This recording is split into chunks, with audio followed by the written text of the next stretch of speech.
Lord,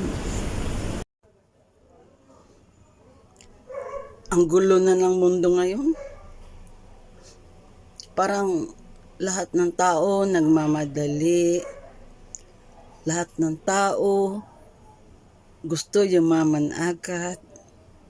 Lahat ng tao halos gusto makamit yung material na bagay, magagandang damit, gadgets, kotse, bahay at lupa, alahas.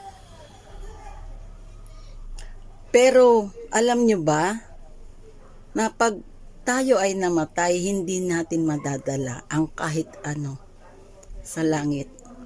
Hubad pa rin tayong babalik sa ating Panginoon.